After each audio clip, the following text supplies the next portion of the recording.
Hello, welcome friends. आज आपण इयत्ता 12वी इंग्लिश मीडियमच्या विद्यार्थ्यांचं 3rd नंबर जिओग्राफीचा टॉपिक घेतोय. ज्या टॉपिकचं नाव आहे ह्युमन सेटलमेंट. पहा, human settlements and land use हे प्रकरण आपण घेतोय. हॅलो, तर पुन्हा टॉपिकचं नाव मी सांगतो. पहा, human settlements and land use, त्याचा अर्थ मराठीमध्ये आहे मानवी वस्ती आणि भूमीचं उपयोजन, म्हणजे भूमीचा वापर, जमिनीचा वापर. ठीक आहे, तर हे प्रकरण आपण सुरू करूया. थोडंसं खाली स्क्रोल करतोय. जिओग्राफिकल एक्सप्लेनेशन बघूया आपण पहिल्यांदा. बघा, भौगोलिक स्पष्टीकरण. Man begin a social animal like to live in groups. मानव हा समाजशील प्राणी असल्यामुळे तो नेहमी समूह करून राहायला पसंत करत असतो, एकत्र राहायला पसंत करत असतो. Further social bonding and social needs are developed. आणि त्यातूनच पुढे त्यांच्यामध्ये मानवामध्ये सामाजिक बांधिलकी आणि सामाजिक गरजा निर्माण होत असतात. Due to social needs many people come together at a particular place and construct houses in a particular way which is known as settlement. आणि या सामाजिक गरजेतूनच अनेक लोक एखाद्या ठिकाणी एकत्र येऊन विशिष्ट पद्धतीने घरं बांधतात आणि अशा घरांच्या मांडणीलाच आपण वस्ती असे म्हणतो. Human habitat is in the form of settlement. मानवी अधिवास हा वस्त्यांच्या स्वरूपात आपल्याला आढळतो. This may range from one house to a city. यामध्ये बघा, एक घर ते मोठ्या शहरापर्यंत समावेश असतो. It shows that a group of people are using some territory of build houses as well as for their economic support. या वस्तीवरून आपले असे लक्षात येते की निवासासाठी तसेच त्यांच्या आर्थिक क्रियांसाठी काही प्रदेश व्यापलेले असतात. Man stay here, lives and carries out economic activities. या ठिकाणी मानव राहतो, समूह जीवन करून राहतो आणि त्यांच्या आर्थिक क्रिया तो करत असतो. Physical, cultural and economic factor affect the human settlement. आणि या मानवी वस्ती, ज्या ठिकाणी मानव वस्ती करून राहत असतो, या वस्तीवर तेथील प्राकृतिक, सांस्कृतिक, आर्थिक आणि राजकीय घटकांचा सुद्धा परिणाम होत असतो. Settlements are developed due to co-relation between man and environment. मानव आणि पर्यावरण यांच्या सहसंबंधातूनच वस्त्यांची निर्मिती झालेली आपल्याला पाहायला मिळते. Physical factor like relief. Next पेजवर जाऊया आपण. Altitude, soil, climate, drainage, ground water level etc. Influence the types of space of settlement. बघा, मानव आणि पर्यावरण यांच्या सहसंबंधातून वस्त्यांची निर्मिती होते आणि त्याचबरोबर प्राकृतिक घटक जसा की उंच सकलपणा, समुद्र सपाटीपासून उंची, मृदा, हवामान, जलप्रणाली, भूजल पातळी इत्यादी घटक सुद्धा वस्तींचे अंतर आणि प्रकार यावर परिणाम करतात. etc. influence the types of spacing of settlement. For example, in dry region, water is a crucial factor and therefore houses are situated along the water source. बघा, उदाहरण इथं आपल्याला दिलेलंच आहे. कोरड्या हवामान प्रदेशात पाणी हा महत्त्वाचा घटक असल्यामुळे म्हणूनच घरे लोक पाण्याच्या स्रोत ज्या ठिकाणी आहेत त्या ठिकाणी वसवतात. ठीक आहे. Sometimes social factors can also lead to fragmentation of settlements in the past. Areas were conquered or attacked frequently by outsides. बघा, काही वेळा सामाजिक घटक वस्ती विखंडित करण्यास म्हणजे विस्कटण्यास किंवा वस्ती विखुरण्यास सुद्धा कारणीभूत ठरू शकतात. पूर्वीचे क्षेत्र, प्रदेश काबीज केले जात असतात किंवा बाहेरील लोकांकडून वारंवार आक्रमण होत असतं. For a long time therefore century Kearns favored the evaluation of newly created settlements. आणि त्यामुळेच बऱ्याच काळापासून सुरक्षेच्या दृष्टिकोनातून केंद्रीय वस्त्यांच्या विकासास सुरुवात झालेली आहे. लोक एकत्र येऊन वस्ती करू लागतात. कारण काय, बाहेरचे लोक येऊन वस्त्या काबीज करण्यापेक्षा किंवा बाहेरच्या लोकांचं आक्रमण राहण्यापेक्षा आपण एकत्र वस्ती करून राहिलो तर आपल्या सर्वांनाच एकत्रित एकमेकांचं संरक्षण करता येईल. ठीक आहे. याच्यानंतर पुढचा पॉइंट पाहतोय आपण, टाइप्स ऑफ सेटलमेंट्स. वस्त्यांचे प्रकार पण आपल्याला काही पाहायला लागतील ना. तर पहा, settlements vary in size and types. वस्त्यांचे आकार आणि प्रकार सुद्धा आपल्याला विविध प्रकारचे पाहायला मिळतात. Range from hamlet to metropolitan cities. बघा, एक त्या वस्त्या ज्या विविध प्रकारच्या किंवा आकाराच्या असतात त्या एका पाड्यापासून ते महानगरापर्यंत असतात. हॅमलेट याचा अर्थ पाडे.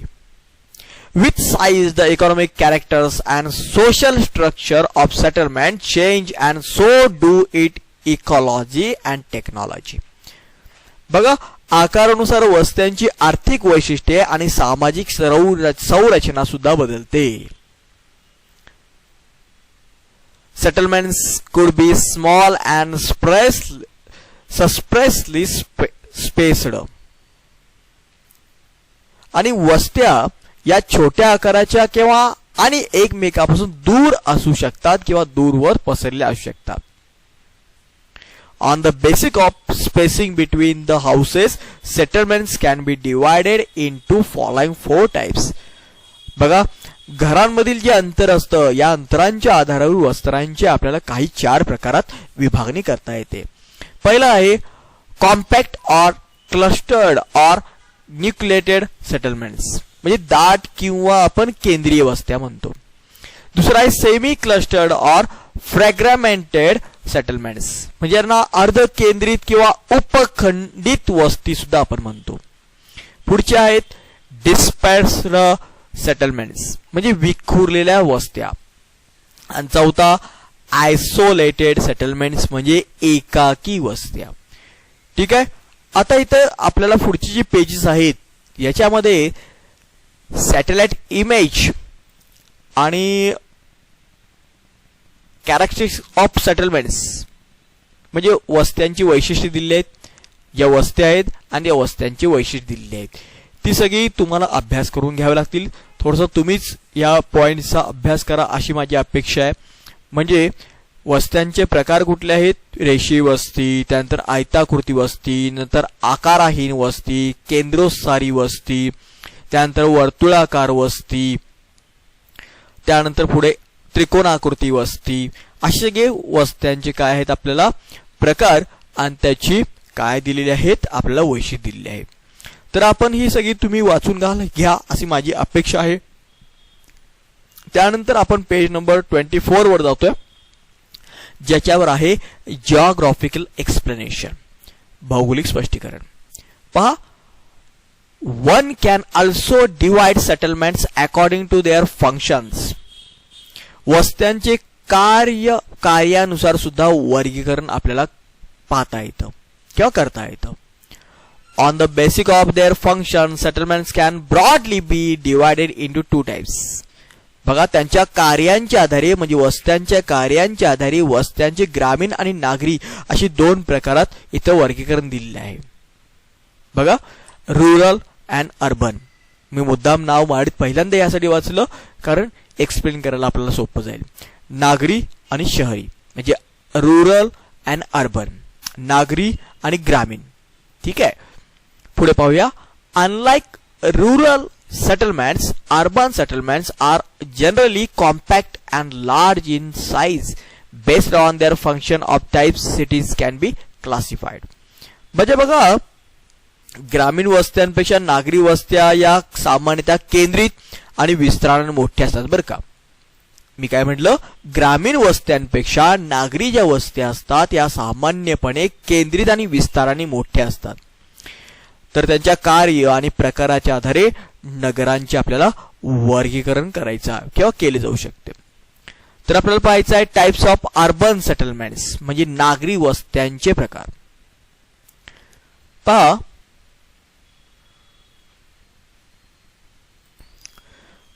पुढे पाहूया आपण टाइप्स ऑफ अर्बन सेटलमेंट पाहतोय आपण नागरी वस्त्यांचे प्रकार. त्यामध्ये बघा एक तुम्हाला लिंक दिलेली आहे, त्या लिंकच्या पुढे ते असे म्हणतात to know how cities are divided into various types of India on the basic of their population.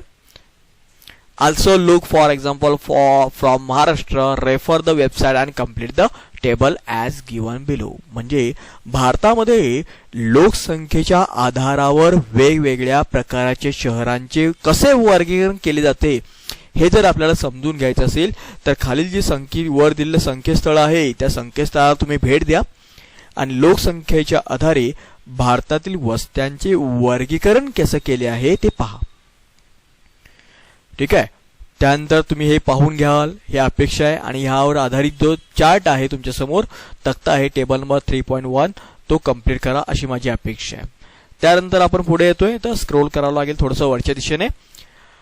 As cities perform various functions they can be divided on the basic. बघा नगरांचे विविध कार्यांच्या आधारावर वर्गीकरण केले जाऊ शकते. Some towns and cities specialize in certain function and they are known for some specific activities, products or services. काही शहरे आणि नगरे काही विशिष्ट कार्यांसाठी, विशिष्ट क्रियांसाठी, उत्पादनासाठी आणि सेवांसाठी सुद्धा ओळखली जातात. However, each town perform a number of function on the basis of dominant or specialized function. India cities and towns can be broadly classified as follows. बघा यामध्ये त्यांना असं म्हणायचं आहे की असे असलेली तरी हे सगळा विचार जरी आपण केला तरी प्रत्येक नगरात अनेक कार्य चालतात. नगरांच्या प्रमुख कार्याच्या आधारे शहरांच्या नगरांचे खालील प्रकारे वर्गीकरण केले जाऊ शकते. ते आपण थोडंसं बघून घेऊया, तक्त्याची माहिती करून घेऊया. फंक्शन्स बघा पहिलं कार्य आहे ऍडमिनिस्ट्रेटिव्ह. ऍडमिनिस्ट्रेटिव्ह याचा अर्थ प्रशासकीय. इंडस्ट्रियल औद्योगिक, ट्रान्सपोर्ट वाहतूक, कमर्शियल व्यावसायिक, मायनिंग खाणकाम, कॅन्टोनमेंट याचा अर्थ छावणीचं, एज्युकेशनल शैक्षणिक, रिलिजियन धार्मिक आणि टुरिझम म्हणजे पर्यटन. आणि जे दुसऱ्या तक्त्यात आपल्याला भरायचं आहे name of the cities from the Maharashtra. महाराष्ट्रातील शहरांची नावं म्हणजे प्रशासकीय शहरांची नावं इथे लिहायला लागतील, औद्योगिक शहरांची नावं इथे लिहायला लागतील, ट्रान्सपोर्ट म्हणजे वाहतुकीची शहरांची नावं इथे लिहायला लागतील, म्हणजे शहरांची नावं आपल्याला इथे लिहायची आहेत. आणि हा पुढचा जो भाग आहे name of the cities from outside Maharashtra म्हणजे महाराष्ट्राबाहेरील शहरांची नावं, प्रशासकीय शहर महाराष्ट्राबाहेरचे इथे लिहायचं आहे. हा सगळा तक्ता तुम्हाला भरायचा आहे. ठीक आहे. त्यानंतर आपण पेज नंबर 24 संपवत आलेला आहोत आजपर्यंत. आज आपण इथंच थांबूया. बरंच पुढं भाग न घेता थोडा भाग कंप्लीट करत जाऊन आपण पुढं कंप्लीट करू शकतो. आपला चॅप्टर नंबर हा आय थिंक किती चालू आहे बघा 3 नंबर चॅप्टर आहे तो कंप्लीट करूया थोडा भाग. ठीक आहे थांबूया.